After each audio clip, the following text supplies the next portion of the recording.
कालिदास प्राचीन भारत के महानतम संस्कृत कवि और नाटककार माने जाते हैं। वे संस्कृत साहित्य के महाकवि कहे जाते हैं। कालिदास के जन्मस्थान के बारे में विद्वानों में मतभेद है, लेकिन उज्जयिनी वर्तमान उज्जैन को उनका प्रमुख निवास स्थान माना जाता है। कालिदास की प्रमुख रचनाएं। उनके दो महाकाव्य हैं। 1. रघुवंशम, रघुवंश के राजाओं की कथा। 2. कुमार संभवम, शिव पार्वती के विवाह और कार्तिकेय के जन्म की कथा। कालिदास ने कुल 3 नाटक लिखे हैं। 1. अभिज्ञान शाकुंतलम, शकुंतला और राजा दुष्यंत की प्रेम कथा, विश्व प्रसिद्ध नाटक। 2. मालविकाग्निमित्रम, राजा अग्निमित्र और मालविका की प्रेम कथा। 3. विक्रमोर्वशीयम, राजा पुरूरवा और अप्सरा उर्वशी की कथा।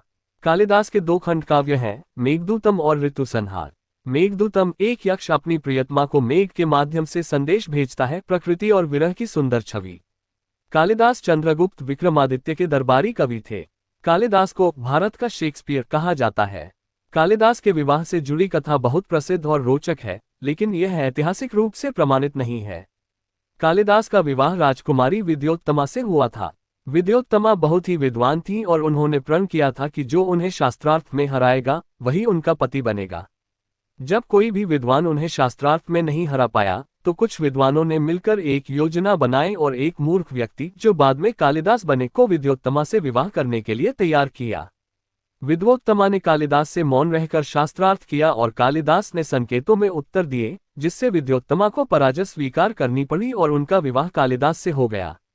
विवाह के बाद पत्नी से अपमानित होकर कालिदास घर छोड़कर तपस्या और अध्ययन के लिए निकल गए। उन्होंने कठिन परिश्रम और विद्या अर्जन से संस्कृत साहित्य के महान कवि बनकर वापसी की।